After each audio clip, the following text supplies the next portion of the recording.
This is a rose-ringed parakeet. Beautiful, aren't they? These green bundles of joy are indigenous to Africa and South Asia. They populate in the warmth of spring and are seen in their vibrant splendour from the heat of the African sun to the cold of the Himalayan foothills. They are prolific, friendly, exuberant, and they are, in my humble opinion, fucking arseholes.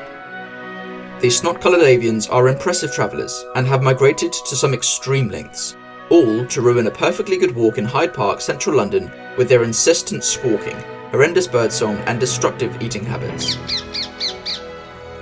The population of these mega-shitting green tits has exploded exponentially in the last 30 years in London and the wider UK in general, and no one really knows why.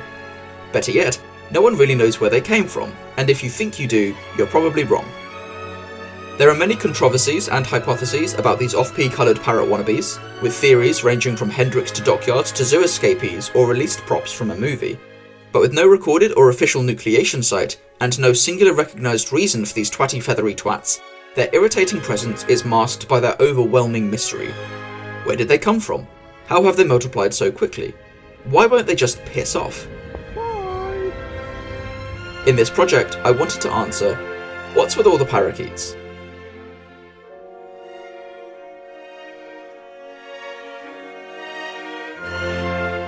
If you've never been to England or indeed London, then realise that our native animals are typically a little less vibrant. We have grey pigeons, grey rabbits, grey squirrels, common frogs, common voles, grey rats and grey mice, and, on a particularly magical day, uninteresting deer. These non-native parakeets, then, are a dash of oversaturation in our otherwise pleasantly bland British lives. These parakeets have indeed spread to other European countries, namely Germany, France, Belgium, the Netherlands, and Italy. But where they've decided to be particularly prolific is in the UK, specifically in London. There are numerous theories about the origin of these parakeets. Of course, they originate from Africa and South Asia, but how did they get here? There wasn't a mass migration. Ask local Londoners and they'll give you a range of different theories. Ask expert ornithologists and they too will give you at least one of three theories. There isn't a unified theory for the British nucleation site of these arseholic flappy cunts. Their explosive growth too is called into question among the ever-riveting ornithology debates. What does London have that these other European countries do not? What do we all share that, say, Madrid or Warsaw does not? Is it an artifact of global warming, human wastage, increased farming, or are parakeets just hell-bent on world domination?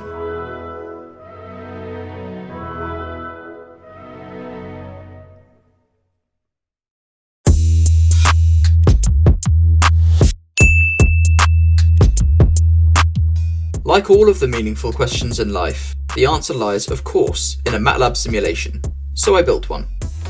I wanted to understand, at least from a numerical perspective, the viability of the proposed theories, so as to discount each one through process of elimination, leaving me, ideally, with a concrete answer.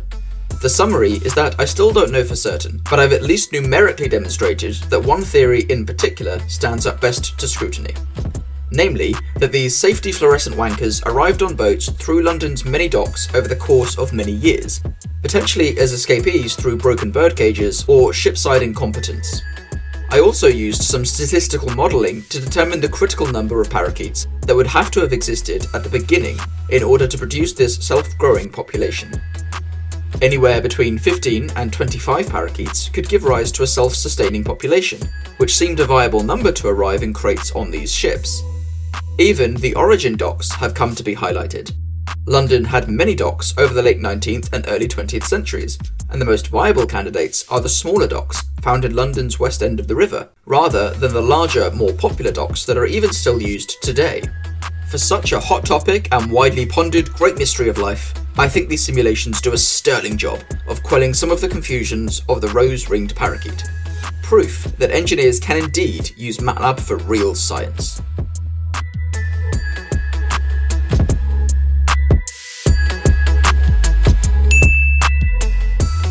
On Monday, the 25th of January, I started the project. For the first 2 days, I did a shotgun approach to research. I wasn't really sure what important factors to consider in the simulations, or even if simulations were in fact the way to go. I compiled a bunch of facts about parakeets and looked for studies that people had already done. However, there is unsurprisingly not a lot of information about the parakeet population history in the UK, and so I compiled all of the known population dates and built an interpolating algorithm that mapped populations on dates between the known points. This meant that I could use these values as a reference point in further simulations, and also to make sense of some of the more obvious population-influencing parameters, such as life expectancy, offspring success rates, and the percentage of the population that are female and breeding. During the end of day 2 and beginning of day 3, I repeated the above algorithm study, but hindcasted, looking backwards in time rather than forward. This is with the aim to identify at what point in history do the parakeets have to just be spontaneously introduced to London. I identified that at least around 10 parakeets would have to have been introduced in around the 1920s, because any less than that would not result in a self-sustaining population. Think about it. If there are 10 parakeets, and 4 parakeets happen to be female, one of which is too young or old to breed, and one dies off before she can breed, then you have 6 males to 2 females, and you can't build a healthy population like that. Basically, the conditions would have to be just right, which is statistically unlikely, to give even 10 parakeets a fighting chance at a self-sustaining population. At the end of day 3 and onwards, I worked on the big simulation, which treated parakeets as particles in a time series simulation with survival needs like in The Sims that deplete over time and top up via interactions. The simulation would run forwards in time, ticking each day and evaluating the parakeet's position, needs, and mating conditions. Parakeets had 5 primary functions in this daily tick. Evaluate their needs to determine their priority, then find food, find a park, find friends, or fly in a random direction each day. They could also die if any of their needs bars dropped to 0. The location of the parakeet is best thought of as the average position of the parakeet over the course of 24 hours. So if the location is actually the parakeet's average location, how do we know their precise location at any given time? Without simulating this down to the hour, minute, or second level, we can't know precisely, but we can allow the parakeets to still fill up their needs bars if the needs sources are within a certain radius of their average location. These radial deviations from the average distances are very influential to the survival of the parakeets, as the further from the average location that a parakeet can be, the further, on average, from a food source, park, mate, or friend they can be, and still gain a needs benefit and ultimately survive. This means that parakeets can move less and live longer if their radii are very high, or that they must move their average location, such as their nests, more frequently and risk living shorter if these radii are very low. Parakeets were able to breed when they were above a certain age, were sufficiently nourished, were close enough to their partner, and during specific months in the spring. The success of their offspring was part random number generator and part dependent on nourishment. It's a girl! This simulation was to simulate individual parakeets and see how they cluster and form broods. I also wanted a geographical appreciation of the movement of clusters to start simulating the wider theories. I originally started with random environments for these simulations because I just needed to get something working, but once it was working, I wanted to specifically simulate London. Between a quick spot of photo editing and the image tools built into MatLab, I built a workflow that takes in maps of London and auto-generates parks and food sources for the environment. I also went balls deep into optimization, as many of the functions in the tick classes were second-order exponential in Big O notation of complexity. Basically, this means that the complexity of the problem scales exponentially with the number of parakeets in parks. This is because each parakeet will evaluate every other parakeet and every park on every day, so the more parakeets and parks I have, the longer each day takes to run. By around Sunday, I had a working simulation that was starting to look more or less correct against the expected growth of population, according to the population estimates I made in my first set of graphs. So I parameterized every variable that I could, played around with them a bit more, considered making a Monte Carlo simulation, scrapped that idea, and then played around with the parameters by hand. The purpose of doing this is because now that I had a working simulation, I could start testing out some of the existing theories with these parameters being fixed. On day 8 and 1 week in, I started knocking down theories. I essentially set up the initial conditions to look like the theory would exhibit, such as an initial breeding pair on Carnaby Street or a small brood released from a film studio in Shepperton. and then ran the simulation on to see the efficacy of the population. One of the theories is that Jimi Hendrix released a breeding pair on Carnaby Street in the late 60s. According to my simulation, this pair would have died within the year. It's 2021, so I also checked with 2 males, and believe it or not, they too would have died within a year. Another theory is that a bunch escaped from the set of a film called African Queen, recorded in Shepperton Studios in 1951. According to my simulations, and a whole heap of other reasons found online, such as there were no parakeets on the set of African Queen, this too is debunked. Escapees from London Zoo in the early 50s, dead in 3 years. Random releases across London over the first half of the 20th century, massive deaths and complete nonsense. The only theory I found viable was that they arrived on boats and ships during the waning years of London's docks activity. The theory states that they were brought over from Africa and South Asia on these boats, and then due to great escapes or shipside incompetence, many were released in large groups of around a dozen or so. I shall affectionately refer to this theory as the budgie smuggler. I also discovered some interesting phenomena. For example, when there are 3 parakeets, one of them will often die very quickly of loneliness, while the other 2 live an irritatingly long time. This is because as 2 move towards each other, whichever of those was closest to the third often moves away from the third, meaning that that third parakeet has a harder time getting social interaction. Big booms in population resulted often in big deaths, either because of spikes in food shortages or, again, an over-indexing on social and environment interactions. And parakeets weren't inherently instructed to find broods. They were only told to find the nearest parakeet. But if you draw parakeets like this, then you often find that broods naturally form. Basically, the chain of the individual's social desire results in these larger clusters. Midweek 2, and I was running about 20 simulations a day, where they could take anywhere between 10 minutes and nearly an hour. So I added in an audible cue to alert me when the simulations had completed running, so that I could crack on with other work while they ran.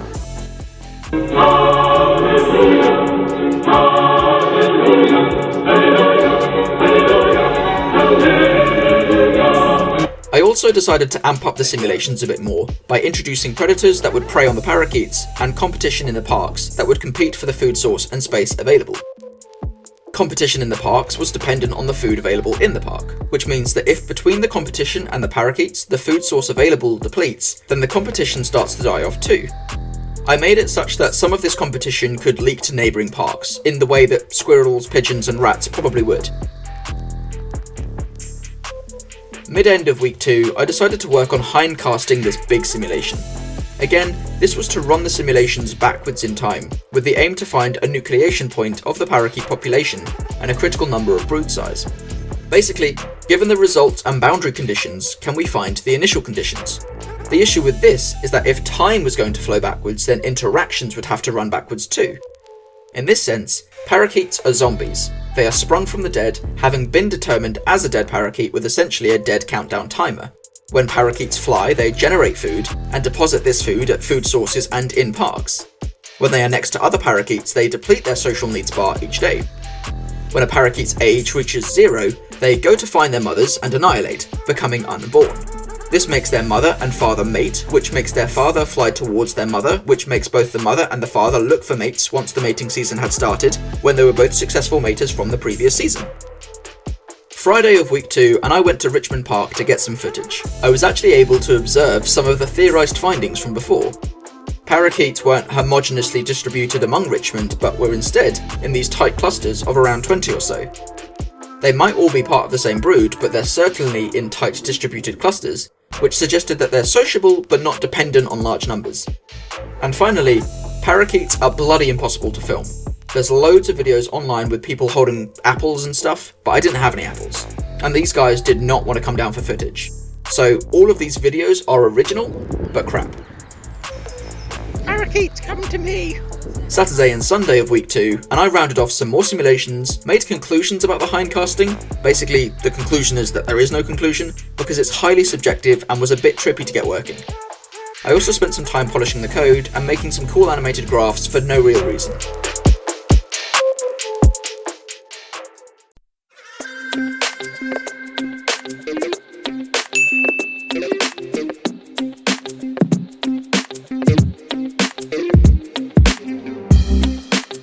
So far in this video, I've said the word parakeets 14,605 times, so you'd be surprised to learn that this was never about parakeets at all.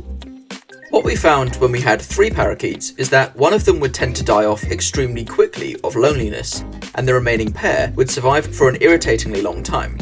Perhaps there's a life lesson in there somewhere, perhaps about lockdown friendships or monogamy. I don't know. We also found that something a little akin to survival of the fittest popped out. Parakeets that were accidentally closer to parks and food sources on spawning, followed by a string of lucky random jumps that kept them around that food source, could survive a very long time, perhaps even starting an entire new brood just between a few of them. Whereas parakeets that were just a tiny bit less lucky in their starting conditions and a tiny bit less lucky in their random flight paths could die off very quickly, taking all of that potential with them.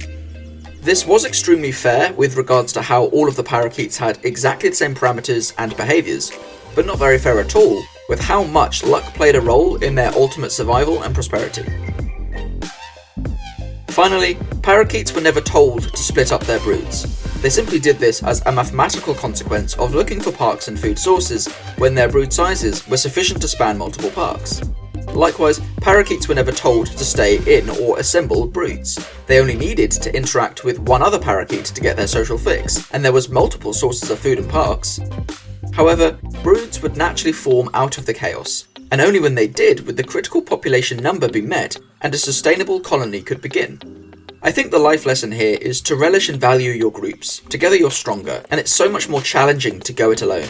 But the day that your social groups get too big, there's no harm in splitting your groups in half and never seeing your friends again.